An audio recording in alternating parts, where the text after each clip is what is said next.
மறைந்த இயக்குனர் பாரதி ராஜாவின் உடல் சென்னையில் இருந்து தேனிக்கு கொண்டு செல்லப்பட்டது.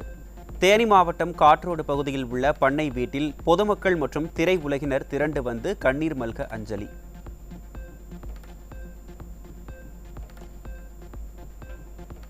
தேனி மாவட்டத்தில் உள்ள பாரதி ராஜாவின் பண்ணை வீட்டில் பொதுமக்கள் அஞ்சலிக்காக வைக்கப்பட்டுள்ள உடல் இன்று மாலை 3 மணிக்கு முழு அரசு மரியாதையுடன் நல்லடக்கம்.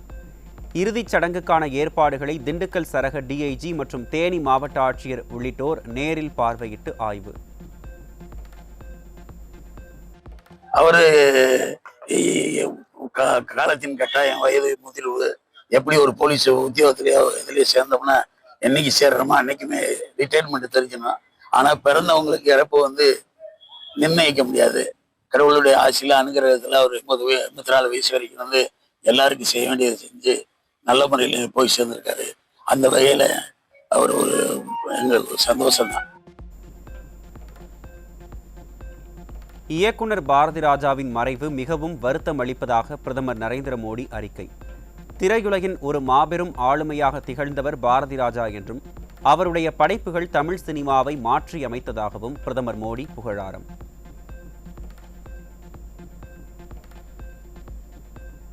மூன்று நாட்கள் அரசுமுறை பயணமாக டெல்லி சென்றுள்ள முதலமைச்சர் ஜோசப் விஜய் குடியரசுத் தலைவர் திரௌபதி முர்முவை மரியாதை நிமித்தமாக சந்தித்து பேசினார்.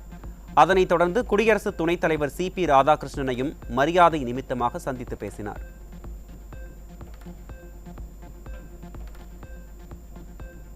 தமிழகத்தில் 5 தொகுதிகளுக்கான இடைத்தேர்தல் நடைபெறவுள்ள நிலையில் தொகுதிகள் இடம்பெற்றுள்ள மாவட்டங்களின் ஆட்சியர்களுக்கு தேர்தல் முன்னேற்பாட்டு பணிகளை தொடங்க தயாராக இருக்குமாறு தேர்தல் ஆணையம் அறிவுறுத்தல்.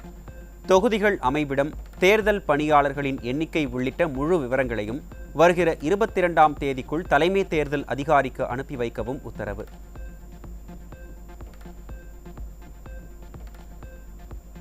டெல்லியில் தமிழக முதலமைச்சர் விஜய் தங்கியிருந்த தமிழ்நாடு இல்லத்தில் தீ விபத்து ஏற்பட்டதால் பரபரப்பு.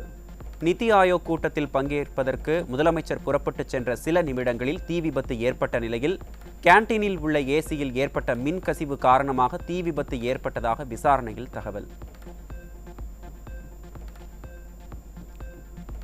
பிரதமர் நரேந்திர மோடி இந்தியாவின் நீண்ட காலம் பதவி வகித்த தேர்ந்தெடுக்கப்பட்ட பிரதமராக சாதனை படைத்ததை முன்னிட்டு தமிழக பாஜக சார்பில் சிறப்பு கண்காட்சி. பிரதமர் மோடியின் 12 ஆண்டு சாதனைகள் குறித்த கண்காட்சியை தொடங்கி வைத்த பாஜக மாநில தலைவர் நயினார் நாகேந்திரன் தமிழ் மொழி மற்றும் உள்கட்டமைப்பு வளர்ச்சி குறித்து பாராட்டினார்.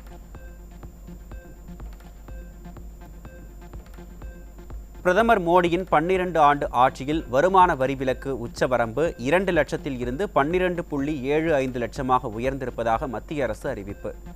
ஜிஎஸ்டி, டிஜிட்டல் இந்தியா, வங்கி சீர்திருத்தங்கள் மூலம் பொருளாதார வளர்ச்சியும் வரி செலுத்துவோர் எண்ணிக்கையும் அதிகரித்ததாக பெருமிதம். இந்தியாவில் கடந்த 12 ஆண்டுகளில் அந்நிய நேரடி முதலீடு 843 பில்லியன் டாலராக உயர்ந்திருப்பதாக மத்திய அரசு அறிவிப்பு. மேக் இன் இந்தியா, PLI திட்டங்கள் மூலம் முதலீடு, உற்பத்தி, ஏற்றுமதி மற்றும் வேலை வாய்ப்புகள் அதிகரித்ததாகவும் தொழில் தொடக்க சூழல் வலுவடைந்ததாகவும் விளக்கம். தமிழக பாஜகவில் நீடிக்கும் உள்கட்சி குழப்பம் மற்றும் தேர்தல் பின்னடைவுகள் குறித்து ஆலோசிக்க மாநில முக்கிய நிர்வாகிகள் டெல்லிக்கு அழைப்பு. கட்சி கட்டமைப்பு மாற்றம், புதிய இளம் முகங்களுக்கு வாய்ப்பு, தலைமை கட்டமைப்பு சீரமைப்பு உள்ளிட்ட அம்சங்கள் விவாதிக்கப்பட இருப்பதாக தகவல். 1328 உடற்கல்வி ஆசிரியர் பணியிடங்கள் உருவாக்கப்பட்ட அரசு அறிவித்தும் ஆட்சேர்ப்பு அறிவிப்பு, தேர்வு தேதி, நியமன கால அட்டவணை வெளியாகாததால் வேலைவாய்ப்புக்காக காத்திருக்கும் பட்டதாரிகள். எப்போது அறிவிப்பு வெளியாகும் என்ற கேள்வி தொடர்ந்து எழுந்துள்ள நிலையில் உடற்கல்வி ஆசிரியர் நியமனத்தில் பெரும் குழப்பம் நிலவும் சூழல். நிதி நெருக்கடி நீடிக்கும் சூழலில் கிராமப்புற வேலைவாய்ப்பு மற்றும் அடிப்படை வசதிகளை நோக்கமாக கொண்ட கிராம் ஜி திட்டத்தை ஜூலை மாதத்தில் அமல்படுத்த தமிழக அரசு திட்டம். மத்திய மாநில அரசுகள் 60க்கு 40 நிதி பங்களிப்பு முறையின் கீழ் மாநிலத்தின் செலவு 3000 கோடி ரூபாயை தாண்டும் நிலையில் திட்டத்தை செயல்படுத்த முடிவு. விருதுநகர் மாவட்டம் அருப்புக்கோட்டை அருகே 9ஆம் வகுப்பு மாணவரை பாலியல் தொல்லை கொடுத்த 2 இளைஞர்கள் போக்சோ சட்டத்தில் சிக்கினார். வெளியே கூறினால் கொலை செய்து விடுவோம் என மிரட்டல் விடுத்ததும் விசாரணையில் அம்பலம். நீலகிரி மாவட்டத்தில் 9 மற்றும் 11 வயது சகோதரிகளுக்கு தொடர் பாலியல் தொல்லை அளித்து வந்த காமுக வளர்ப்பு தந்தை மற்றும் தாய் சிக்கினார். பாலியல் தொல்லை குறித்து சிறுமிகள் தாயிடம் கூறிய போதும் வெளியே சொல்லக்கூடாது என மகளை மிரட்டிய கொடூர தாய். பெண்கள் மீது கை வைத்தால் என முதல்வர் விஜய் மேடையில் வசனம் பேசிய நிலையில் தமிழ்நாட்டில் அறவே இல்லாமல் போன குழந்தைகள் பாதுகாப்பு. விழுப்புரம் மாவட்டம் செஞ்சி அருகே 5 வயது குழந்தையிடம் 41 வயதான காமுகன் பாலியல் தொல்லையில் ஈடுபட்டுள்ள நிலையில் குழந்தைகள் பாதுகாப்பு குறித்து மக்கள் அச்சம்.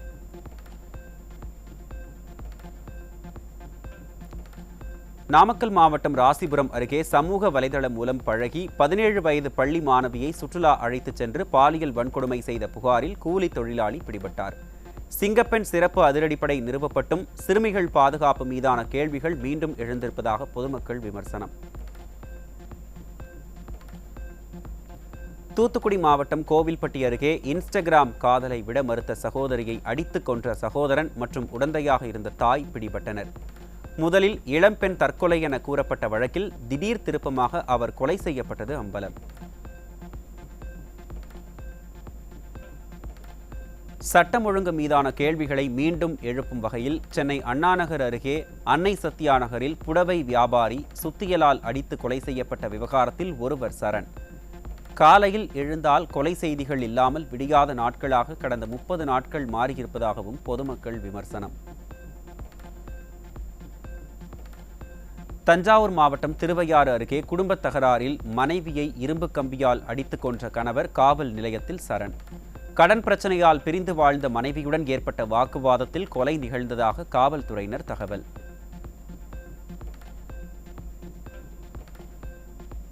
சென்னை வால்டாக் சாலையில் மது போதையில் மோதிய கும்பலை தடுக்கச் சென்ற தலைமை காவலர் முத்துகிருஷ்ணன் மீது மது பாட்டிலால் தாக்குதல்.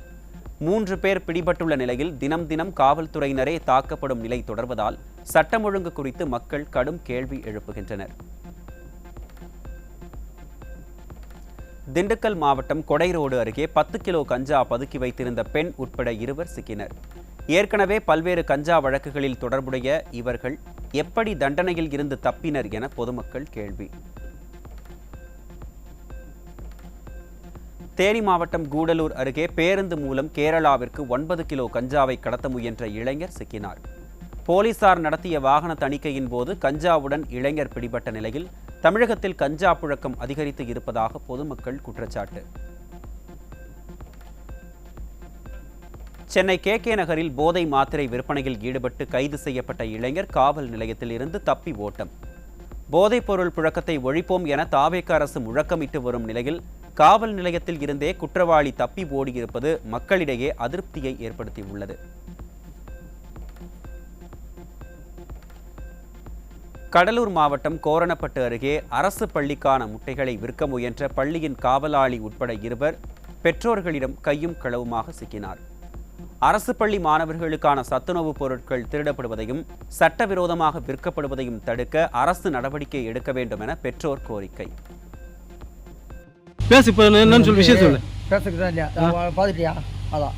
என்ன பார்த்தா நான் எதுவும் பார்க்கலையா? எனக்கு தெரிய படிப்பு நீ சொல்லு, என்னன்னு சொல்லு, வாயால் சொல்லு, வாயால் சொல்லுமாமா. அதான் இதை எடுத்து போய் எங்கள் அண்ணன் பொண்ணு வீட்டில் வை, நான் வரேன்னாரு. அதான் நான் எடுத்துகிட்டு போனால் நீங்கள் அதுக்குள்ளே வழியில் வந்தீங்க. தீய சக்தி ஆட்சியாக இருந்தாலும் சரி, தூய சக்தி ஆட்சி என கூறிக்கொண்டாலும் சரி, குற்றங்கள் நின்ற பாடில்லை என மக்கள் ஆதங்கப்படும் வகையில் திருவாரூர் மாவட்டம் திருத்துறைப்பூண்டி அருகே டாஸ்மாக் கடையில் 2 தரப்பினர் இடையே ஏற்பட்ட மோதலில் 4 பேருக்கு அரிவாள் வெட்டு. மதுக்கடைகள் வருவாய் மையங்களாக மாற சட்டம் ஒழுங்கு கேள்விக்குறியாகி வருவதாக பொதுமக்கள் குற்றச்சாட்டு.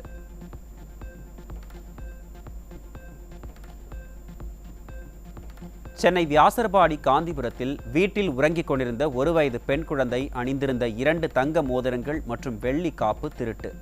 பெற்றோர் அளித்த புகாரின் பேரில் வியாசர்பாடி காவல்துறையினர் வழக்கு பதிந்து தீவிர விசாரணை.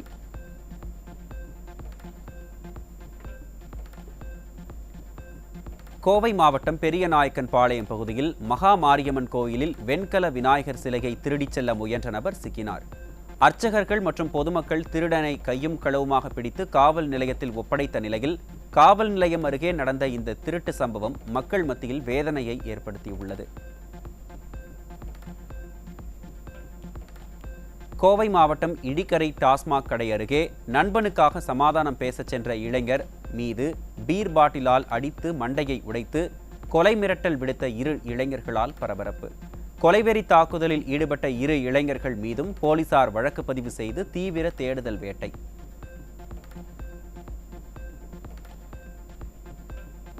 தூத்துக்குடி மாவட்டம் தாளமுத்து நகர் அடுத்த குமரன் நகர் பகுதியில் மது போதையில் ஏற்பட்ட தகராறில் தாயை மகனே கட்டையால் அடித்து கொலை செய்த கொடூரம். மது, கஞ்சா உள்ளிட்டவற்றின் நடமாட்டத்தை கட்டுப்படுத்துவதில் அரசு தாமதம் காட்டுவதால் இன்னும் எத்தனை குடும்பங்கள் சீரழிய போகிறதோ என மக்கள் ஆதங்கம். சென்னை கொடுங்கையூரில் பெண்களை பொதுவெளியில் கொலைவெறியுடன் தாக்கிய தாவேக நிர்வாகி புருஷோத்தமனும் அவரது கூட்டாளிகளும் சிக்கினர். பெண்கள் மீது கை வைத்தால் கடுமையான நடவடிக்கை என சினிமா டயலாக் பேசும் முதல்வர் ஆட்சியில் அவரை பார்த்து அவரது கட்சியினரே அஞ்சுவது இல்லை என மக்கள் விமர்சனம். தஞ்சாவூர், திருவாரூர் உள்ளிட்ட டெல்டா மாவட்டங்களில் குறுவை பயிர்கள் கருகி வரும் நிலையில் ஆழ்துளை கிணறு பாசனத்திற்காக தடையற்ற மும்முனை மின்சாரம் வழங்க தமிழக அரசுக்கு விவசாயிகள் கோரிக்கை. மேட்டூர் நீர் திறக்கப்படாததால் ஏக்கருக்கு 30,000 ரூபாய் முதலீடு செய்த பயிர்கள் வாடுவதாக விவசாயிகள் வேதனை.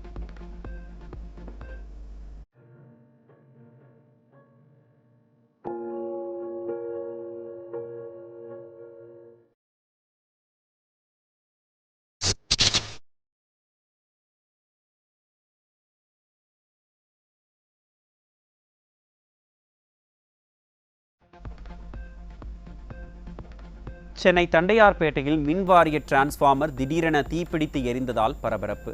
தீ விபத்தால் மின் விநியோகம் பாதிக்கப்பட்ட நிலையில் பொதுமக்கள் கடும் அவதி. திருவள்ளூர் மாவட்டம் திருத்தணி நகராட்சியில் நள்ளிரவில் டிரான்ஸ்பார்மர் திடீரென வெடித்து தீப்பற்றி எரிந்ததால் பரபரப்பு. முறையான பராமரிப்பு மேற்கொள்ளாததே இதுபோன்ற விபத்திற்கு காரணம் என பொதுமக்கள் வேதனை.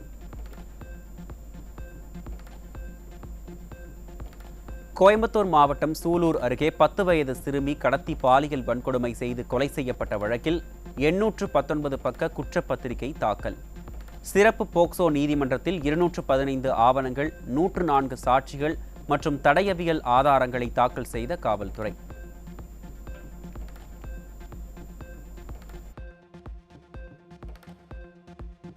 வாகனங்களிலிருந்து வெளியேறும் நச்சுப் புகைகளை கட்டுப்படுத்த BS பாரத் ஸ்டேஜ் 7 என்ற உமிழ்வு விதிமுறைகளுக்கான வரைவை நடப்பு நிதியாண்டில் மத்திய அரசு வெளியிட இருப்பதாக தகவல்.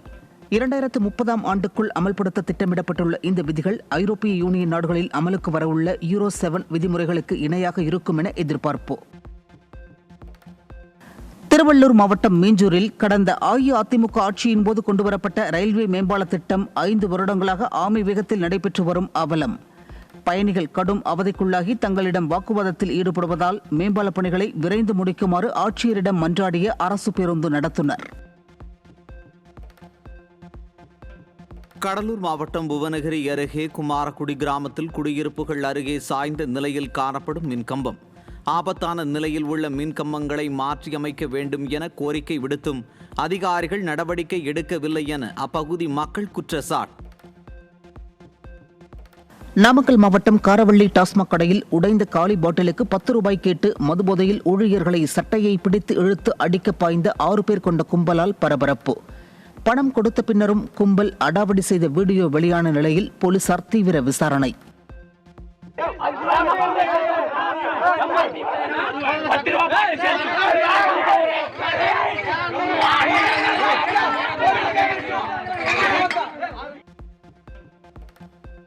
கோவை மாவட்டம் துடியலூர் அரசு ஆரம்ப சுகாதார நிலைய மருத்துவமனை வளாகத்திற்குள் புகுந்த நச்சுத்தன்மை கொண்ட கண்ணாடி விரியன் பாம்பை தீயணைப்புத் துறையினர் பிடித்தனர். அரசு மருத்துவமனையை சுற்றி தூய்மையற்ற சூழல் நிலவுவதே இதற்கு காரணம் என மக்கள் குற்றச்சாட்டு. தூத்துக்குடி மாவட்டம் கோவில்பட்டி அருகே முன்னால் சென்ற பேருந்தை முந்தி செல்ல முயன்றபோது எதிரே வந்த இருசக்கர வாகனத்தின் மீது மினி பேருந்து மோதி விபத்து. மினி பேருந்து மோதி தனியார் வங்கி ஊழியர் சம்பவ இடத்திலேயே உயிரிழந்த சோகம். ஆந்திர மாநிலம் NTR மாவட்டத்தில் இருந்து தமிழகத்திற்கு 2 லாரிகளில் கடத்த முயன்ற 70 லட்சம் ரூபாய் மதிப்பிலான கஞ்சா பறிமுதல். ஆந்திர மாநில போலீசாரின் அதிரடி நடவடிக்கையால் தமிழகத்தில் நடைபெறவிருந்த மிகப்பெரிய கஞ்சா சப்ளை தடுத்து நிறுத்தம். போதைப் பொருள்கள் விற்பனை வழக்கில் கைது செய்யப்பட்டு சென்னை ஸ்டான்லி மருத்துவமனையில் அனுமதிக்கப்பட்ட கைதி தப்பி ஓடிய சம்பவத்தால் அதிர்ச்சி. தனிப்படை நடத்திய தேடுதல் நடவடிக்கையில் மீண்டும் சிக்கினார். மதுரை மாவட்டம் வாடிப்பட்டி பகுதியில் மின்கம்பங்கள் அடிக்கடி தீப்பற்றி எரிவதால் மக்கள் அச்சம். மின்வெட்டும் அடிக்கடி ஏற்படுவதால் நிரந்தர தீர்வு ஏற்படுத்த வேண்டும் என மக்கள் கோரிக்கை. இந்திய ரயில்வே பயணிகளின் பாதுகாப்பை வலுப்படுத்தவும் ரயில்வே சொத்துக்களை பாதுகாக்கவும் நாடு தழுவிய அளவில் உள்ள அனைத்து முக்கிய ரயில் நிலையங்களிலும் தீ பாதுகாப்பு தணிக்கைகள் தொடக்கம்.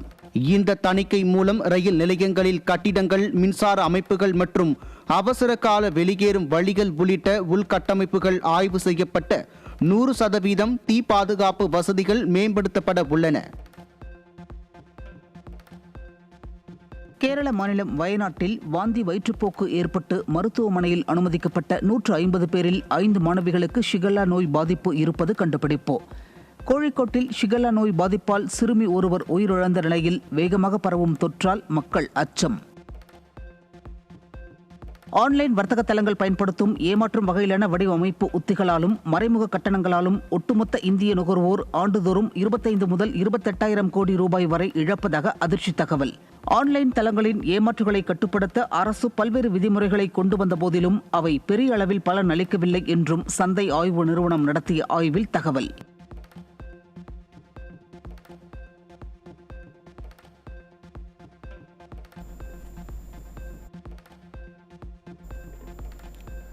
குஜராத் மாநிலம் வதோதராவில் தயாரிக்கப்பட்ட முதல் made in India Airbus C-295 இராணுவ போக்குவரத்து விமானத்தின் சோதனை வெற்றி. டாடா ஏர்பஸ் கூட்டு தயாரிப்பில் உருவாகும் இந்த திட்டம் இந்திய பாதுகாப்பு உற்பத்தி துறையில் முக்கிய மைல்கல்லாக பார்க்கப்படுகிறது.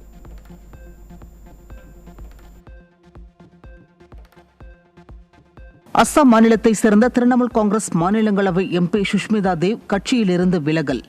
மேற்கு வங்க மாநில சட்டமன்ற தேர்தலில் திரிணாமுல் காங்கிரஸ் கட்சி தோல்வியடைந்த பின்னர் கட்சிக்குள் மம்தா பானர்ஜிக்கு எதிரான செயல்பாடுகள் அதிகரிப்பு. இந்தியாவில் வாகனங்களுக்கு இடையேயான தகவல் தொடர்பு தொழில்நுட்பமான வெஹிக்கிள் டு வெஹிக்கிள் அமைப்பு விரைவில் அறிமுகப்படுத்தப்படும். சாலை விபத்துக்களை குறைத்து பாதுகாப்பான போக்குவரத்தை உருவாக்கும் நோக்கில் இந்த புதிய தொழில்நுட்பம் கொண்டுவரப்பட உள்ளதாக மத்திய சாலை போக்குவரத்து மற்றும் நெடுஞ்சாலைத்துறை அமைச்சர் நிதின் கட்கரி அறிவிப்பு. காவிரி நீர்பிடிப்பு பகுதிகளில் மழையில்லாத காரணத்தால் மேட்டூர் அணைக்கு நீர்வரத்து வினாடிக்கு 424 கன அடியாக சரிவு. நீர் இருப்பு 41.57 DMC-யாக உள்ள நிலையில் குடிநீர் தேவைக்காக அணையிலிருந்து வினாடிக்கு 1000 கன அடி நீர் வெளியேற்றம். ஆஸ்திரேலிய பேட்மிண்டன் ஓபன் 2026 தொடரில் வலுவான தொடக்கத்தை பெற்ற இந்திய மகளிர் ஒற்றையர் பிரிவு முன்னணி வீராங்கனை PV சிந்து, தன்வி, ஆகர்ஷி ஆகியோர் 2ஆம் சுற்றுக்கு முன்னேற்றம். தமிழக அரசின் இந்து சமய அறநிலையத்துறையில் விடப்பட்டுள்ள அனைத்து டெண்டர்களும் தற்காலிகமாக நிறுத்தம். தற்போதைய நடைமுறைகள் திருத்தி அமைக்கப்பட்டு வரும் நிலையில் புதிய வழிகாட்டு நெறிமுறைகள் வெளியிட்ட பிறகு டெண்டரை அறிவிக்க முடிவு.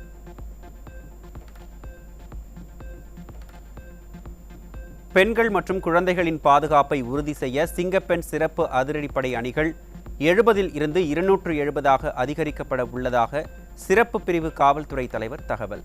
பணியிடங்கள், கல்வி நிறுவனங்கள் உள்ளிட்ட பகுதிகளில் கண்காணிப்பு மற்றும் விழிப்புணர்வு பணிகள் தீவிரப்படுத்தப்பட இருப்பதாக அறிவிப்பு.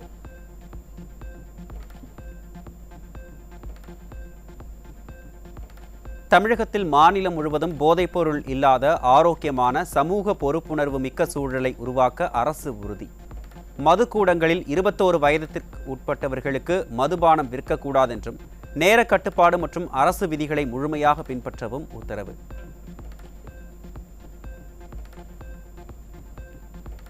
சேலம் மாவட்டம் மேட்டூர் அணை நீர்மட்டம் 79.69 அடியாக நீடிப்பதாலும் குறுவை சாகுபடிக்கான நீர் திறப்பு சாத்தியமில்லாத சூழலாலும் டெல்டா விவசாயிகள் கடும் வேதனை.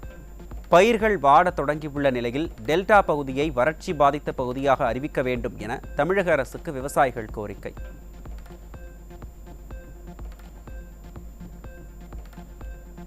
கடலூர் மாவட்டம் புவனகிரி மற்றும் சுற்றுவட்டார பகுதிகளில் நிலவிய பல மணி நேர மின்வெட்டு மற்றும் குறைந்த மின்னழுத்தம் காரணமாக பொதுமக்கள் கடும் அவதி. புகார் அளித்தாலும் அதிகாரிகள் கண்டுகொள்வதில்லை எனவும் உறக்கத்தை இழந்து தவிக்கும் அவலச்சூழல் ஏற்பட்டிருப்பதாகவும் பொதுமக்கள் வேதனை. சென்னையில் 29 காவல் ஆய்வாளர்கள் பணியிட மாற்றம் செய்து காவல் ஆணையர் அமல்ராஜ் உத்தரவு. மாற்றப்பட்ட ஆய்வாளர்களை உடனடியாக விடுவித்து புதிய பணியிடங்களில் பொறுப்பேற்க நடவடிக்கை எடுக்க காவல் இணை ஆணையாளர்களுக்கு அறிவுறுத்தல். அதிக அளவில் எத்தனால் கலக்கப்பட்ட புதிய ரக பெட்ரோல் எரிபொருட்களுக்கு கலால் வரியில் இருந்து முழு விலக்கை நீட்டித்து மத்திய நிதியமைச்சகம் அதிகாரப்பூர்வ அறிவிப்பு. சுற்றுச்சூழல் மாசு கட்டுப்படுத்தப்படுவதுடன் பசுமை எரிபொருட்களின் உற்பத்தி செலவு குறைந்து பொதுமக்களுக்கு குறைந்த விலையில் பெட்ரோல் கிடைக்க வழிவகை ஏற்படும் எனவும் நம்பிக்கை. இந்திய கடற்படைக்காக 20க்கும் மேற்பட்ட ஜாமர்களை வாங்க 449 கோடி ரூபாய் ஒப்பந்தத்தில் பாதுகாப்பு அமைச்சகம் கையெழுத்து. செயற்கைக்கோள் ஜாமர்களின் இந்த வெற்றிகரமான இணைப்பு பாதுகாப்பு திறன்களை வலுப்படுத்துவதற்கும் மேம்பட்ட இராணுவ தொழில்நுட்பத்தை உள்நாட்டிலேயே உருவாக்குவதற்கும் ஒரு முக்கிய படியாகும். திருவள்ளூர் மாவட்டம் ஆரணி அருகே காவல்துறை சோதனையில் கஞ்சா விற்பனையில் ஈடுபட்ட மூவர் 3 கிலோ கஞ்சாவுடன் சிக்கினர். தமிழகத்தில் போதை கலாச்சாரத்தை தடுக்க நடவடிக்கை எடுக்கப்படும் என தமிழக அரசு அறிவித்துவிட்டு எந்த ஒரு நடவடிக்கையும் எடுக்காமல் இருப்பதாக பொதுமக்கள் குற்றச்சாட்டு. சென்னை டி நகர் பாண்டி பஜாரில் வாடிக்கையாளர்களிடம் இருந்து சுமார் 250 சவரன் தங்க நகைகளை மோசடி செய்த வழக்கில் நகைக்கடை உரிமையாளர் கைது. 3 ஆண்டுகளாக தலைமறைவாக இருந்த நகைக்கடை உரிமையாளர் கேரளாவில் கைது செய்யப்பட்டார். விழுப்புரம் மாவட்டம் திண்டிவனம் அருகே சவுக்குத்தோப்பில் 40 வயது மதிக்கத்தக்க ஆண் சடலம் கண்டெடுக்கப்பட்ட சம்பவத்தால் அப்பகுதி விவசாயிகள் அதிர்ச்சி. தமிழகத்தில் நாள்தோறும் அரங்கேறி வரும் கொலை சம்பவங்களால் பொதுமக்கள் அச்சம். ஹரியானாவில் 16 வயது சிறுமியை மிரட்டி 5 பேர் கொண்ட கும்பல் பாலியல் வன்கொடுமை செய்த சம்பவத்தால் அதிர்ச்சி. வீடியோவை வைத்து மிரட்டி பலமுறை சிறுமி சித்திரவதைக்கு ஆளானது விசாரணையில் அம்பலம். தூத்துக்குடி மாவட்டம் நாசரேத் காவல் நிலைய எல்லைக்கு உட்பட்ட பகுதியில் தடை செய்யப்பட்ட 35 கிலோ புகையிலை பொருட்களுடன் ஒருவர் சிக்கினார். இன்னும் எத்தனை நாளுக்குத்தான் சில்லறை வியாபாரிகளையே பிடித்து போக்கு காட்டுவீர்கள்? பெரிய வியாபாரிகளை பிடிப்பது எப்போது என காவல்துறைக்கு மக்கள் கேள்வி. தேனி மாவட்டத்தில் சிபிஐ அதிகாரிகள் போல் நடித்து தொழிலதிபரை கடத்தி பணம் மற்றும் நகை பறித்த 6 பேர் கொண்ட கும்பல் சிக்கியது. கைது செய்யப்பட்ட குற்றவாளிகள் நீதிமன்றத்தில் ஆஜர்படுத்தப்பட்ட நிலையில் திருடப்பட்ட பணம் மற்றும் நகைகளை பறிமுதல் செய்த போலீசார். சென்னை கோயம்பேட்டில் ஏடிஎம் இயந்திரத்தில் ஒருவர் மறந்துவிட்டு சென்ற ஏடிஎம் கார்டை பயன்படுத்தி 50,000 ரூபாய் திருடிய சாலிகிராமத்தை சேர்ந்த முதியவர் சிக்கிய நிலையில் அவரிடமிருந்து 30 ஏடிஎம் கார்டுகள் பறிமுதல். கடந்த ஜனவரி மாதம் நடந்த இந்த சம்பவத்தில் கண்காணிப்பு கேமராக்கள், செல்போன் சிக்னல்கள் இருந்தும் உள்ளூர் திருடரை பிடிக்க இத்தனை நாட்கள் ஆனதா என மக்கள் கேள்வி. சேலம் மாவட்டம் சங்ககிரி அடுத்த தேவூர் பகுதியில் மதுபோதையில் விவசாய கிணற்றில் குளிக்க சென்ற முதியவர் நீரில் மூழ்கி உயிரிழப்பு. முதியவர் உடலை மீட்டு போலீசார் பல்வேறு கோணங்களில் விசாரணை. தமிழகத்தில் எம்சாண்ட் மணல் விலை கடுமையாக உயர்ந்துள்ளதை தொடர்ந்து ஆந்திரா, மலேசியாவில் இருந்து மணல் இறக்குமதி செய்ய மணல் லாரி உரிமையாளர்கள் தமிழக அரசுக்கு கோரிக்கை. விலை உயர்வை தடுக்க போர்க்கால அடிப்படையில் நடவடிக்கை எடுத்தால் மட்டுமே கட்டுமான தொழிலை காப்பாற்ற முடியும் எனவும் வலியுறுத்தல். புதுக்கோட்டை மாவட்டம் கந்தர்வக்கோட்டை பேருந்து நிலையம் அருகே 3 தலைமுறையாக குடியிருந்து வரும் 25 குடும்பங்களின் இடங்களை நீர்நிலை புறம்போக்கு என கூறி இடிப்பதற்கு சென்னை உயர்நீதிமன்ற மதுரை அமர்வு உத்தரவிற்கு எதிர்ப்பு. தங்களுக்கு அரசு பட்டா வழங்கவில்லை என்றால் பாதிக்கப்பட்ட குடும்பத்தினர் உடலில் மண்ணெண்ணெய் ஊற்றிக்கொண்டு தீ வைத்து தற்கொலை செய்து கொள்வோம் எனவும் எச்சரிக்கை. அங்கே தான் சாகுவோம். நாங்கள் செத்ததுக்கப்புறம் எங்களை பணத்தை தூக்கி போட்டுவிட்டு நீங்கள் எடுத்துக்கங்க இடத்த. பட்டா வேணும் எங்களுக்கு அந்த இடத்துக்கு. இருக்கான் எங்கிட்ட எல்லா ஆதாரமும் இருக்குது. தண்ணி வரி, கரண்ட் பில்லு, வீட்டு வரி ரசீது, பீமா ரசீது. அதை ரத்து பண்ணிட்டாங்க. கவர்மெண்ட் ரத்து பண்ணிடுச்சு பீமா ரசீதை. பீமா ரசீது கொண்டு நாங்கள் வாங்கி வச்சுருக்கோம். அப்போ இத்தனை காலம் எதுக்கு இந்த கவர்மெண்ட் எங்களுக்கு கொடுத்துச்சு? கவர்மெண்ட் தானே கொடுத்துச்சு. நாங்கள் போய் யார்ட்டையும் அடித்து வாங்கிட்டு வந்தோமா?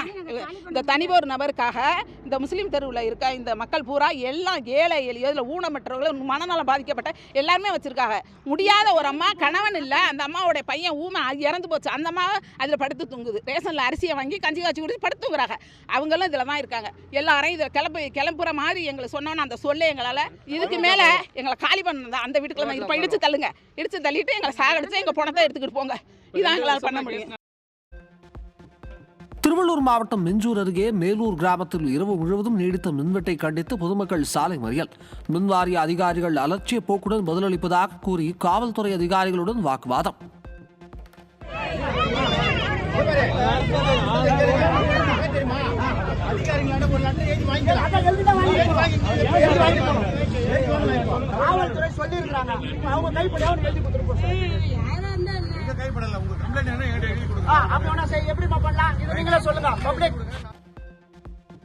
முறையான ஊதியம் வழங்கப்படுவதில்லை என கூறி சென்னை மாநகராட்சி அலுவலகத்தை முற்றுகையிட்டு ஒப்பந்த செவிலியர்கள் போராட்டம்.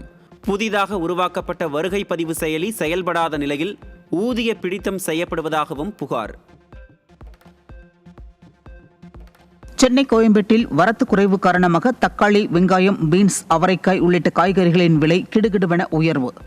1 கிலோ 30 ரூபாய்க்கு விற்கப்பட்ட தக்காளி 60 ரூபாய்க்கும் 25 ரூபாய்க்கு விற்கப்பட்ட வெங்காயம் 40 ரூபாய் வரையும் கடுமையாக விலை உயர்ந்துள்ளதால் பொதுமக்கள் அதிர்ச்சி. ராமநாதபுரம் மாவட்டம் ராமேஸ்வரம் பேருந்து நிலையம் அருகே மின்மாற்றியில் ஏற்பட்ட மின்கசிவு காரணமாக தீப்பற்றி மெக்கானிக் ஷெட்டின் முன் நிறுத்தப்பட்டிருந்த சுமார் 2 லட்சம் ரூபாய் மதிப்பிலான 4 இருசக்கர வாகனங்கள் எரிந்து சேதம். மின்மாற்றி சரிவர பராமரிக்கப்படாததே இதுபோன்ற அசம்பாவிதத்திற்கு காரணம் என பொதுமக்கள் வேதனை. உடல்நலக் குறைவால் சென்னை எழும்பூர் குழந்தைகள் நல மருத்துவமனையில் அனுமதிக்கப்பட்ட கோயம்பேட்டை சேர்ந்த 2 வயது குழந்தை உயிரிழந்த சோகம். மூளை காய்ச்சலால் குழந்தை இறந்ததாக கூறப்படும் நிலையில் மருத்துவர்களின் அலட்சியமே காரணம் என கூறி உடலை வாங்க மறுத்து பெற்றோர், உறவினர்கள் சாலை மறியல் போராட்டம். ட்ரெயின் கடையில் அதனால் இங்கே போட்டோம் சொல்லி சொன்னாங்க. சரி, என் குழந்தை எப்படின்னா காப்பாற்றி கொடுப்பாங்கன்னு சொல்லி சரி, நான் அதை கூட நான் எதுவும் கேட்கல. சரி பரவாயில்ல, காப்பாற்றி கொடுத்தா போதும்னு நினச்சேன். என் குழந்தைய இப்படி பண்ணிட்டாங்களே இவங்க. கண்ணு வந்து பார்த்தா நான் எனக்கு கூப்பிட்றேன் சார், அவன் எனக்கு ஏந்துக்க ட்ரை பண்ணுறான் சார். ஆனால் அதுக்கு அடுத்த 2 மணி நேரத்தில் வந்து பாப்பா கண்ணு திறக்கவே இல்லை, படுத்தபடியாக இருக்கான். 3 நாளாக இன்ன வரைக்கும் கண்ணு தூங்கவே மயக்க வச்சு போட்டுன்னு இருக்கு. இன்னைக்கு காலைல வரைக்கும் நல்லா தான் சார் இருந்தான், மயக்கத்திலே தான் இருந்தான். எனி டைம் தூங்கிட்டே தான் வச்சுருந்தாங்க. கள்ளக்குறிச்சி மாவட்டம் சங்கராபுரம் அருகே மயங்கி விழுந்து இறந்தவரின் உடலை பிரேத பரிசோதனை செய்ய வேண்டுமென கட்டாயப்படுத்திய அரசு மருத்துவரை கண்டித்து சாலை மறியலில் ஈடுபட்ட உறவினர்கள். சாலை மறியலின் காரணமாக அரசு மருத்துவமனை பகுதியில் கடும் போக்குவரத்து பாதிப்பு. ராணிப்பேட்டை மாவட்டம் விசி மோட்டூர் பகுதியில் அட்டை மறுசுழற்சி செய்யும் தொழிற்சாலையில் தீ விபத்து ஏற்பட்டதால் பரபரப்பு. தீ விபத்தில் சிக்கி பல லட்சம் ரூபாய் மதிப்பிலான அட்டை பெட்டிகள் தீக்கிரையான நிலையில் பல மணி நேர போராட்டத்திற்கு பின் தீயை கட்டுக்குள் கொண்டு வந்த தீயணைப்பு படை வீரர்கள். நீலகிரி மாவட்டம் குன்னூரை அடுத்த நந்தகோபால் பாலம் அருகே ஆந்திர சுற்றுலா பயணிகளின் வாகனம் கட்டுப்பாட்டை இழந்து தலைக்குப்புற கவிழ்ந்து விபத்து. பலத்த காயமடைந்த ஓட்டுநர் உட்பட 14 பேர் மருத்துவமனையில் அனுமதி. பணியில் உள்ள ஆசிரியர்களுக்கான ஆசிரியர் தகுதித் தேர்வு ஜூலை 4, 5 தேதிகளில் நடைபெறுவதால் ஆசிரியர் இடமாற்ற கலந்தாய்வை ஜூலை 6, 7 தேதிகளில் நடத்த பள்ளிக்கல்வித்துறை திட்டம். உச்சநீதிமன்ற உத்தரவின்படி பணியில் தொடர டெட் தேர்ச்சி கட்டாயம் என்பதால் தேர்வுக்கான ஏற்பாடுகள் தீவிரம். சென்னை அரசு கலை அறிவியல் கல்லூரிகளில் குறைந்த மாணவர் சேர்க்கை காரணமாக 29 கல்லூரிகளில் இயற்பியல், கணிதம், வரலாறு துறைகள் மூடப்படுவதால் 8751 பகுதி நேர விரிவுரையாளர்கள் வேலைவாய்ப்பு பாதிக்கப்படும் அச்சம். அரசு கலை அறிவியல் கல்லூரிகளில் உள்ள காலி பணியிடங்களை நிரப்ப வேண்டுமென வலுக்கும் கோரிக்கை. சென்னை பெரம்பூரில் உள்ள SS ஹைதராபாத் பிரியாணி உணவகத்தில் வாங்கிய மட்டன் பிரியாணியில் இறந்த பூரான் கண்டெடுக்கப்பட்ட விவகாரத்தில் உணவக அலட்சியம் நிரூபணமானதாக நுகர்வோர் ஆணையம் கண்டனம். வாடிக்கையாளருக்கு 1,05,000 ரூபாய் இழப்பீடு மற்றும் வழக்கு செலவிற்கான தொகையை வழங்க நுகர்வோர் ஆணையம் உத்தரவு. நாமக்கல்லில் முட்டை கொள்முதல் விலை 5 காசுகள் உயர்ந்து 5 ரூபாய் 90 காசுகளாக விலை நிர்ணயம். பல்வேறு காரணங்களால் முட்டையின் தேவை அதிகரித்துள்ள நிலையில் முட்டை விலை உயர்த்தப்பட்டதாக தேசிய முட்டை ஒருங்கிணைப்பு குழுவின் ஆலோசனை கூட்டத்தில் தகவல். டீசல் விலை உயர்வு காரணமாக தமிழகம் முழுவதும் லாரிகள் வாடகை 25% உயர்த்தப்பட உள்ளது. நாமக்கல்லில் நடைபெற்ற தமிழ்நாடு மாநில லாரி உரிமையாளர்கள் சம்மேளன செயற்குழு கூட்டத்தில் சங்க தலைவர் தனராஜ் அறிவிப்பு.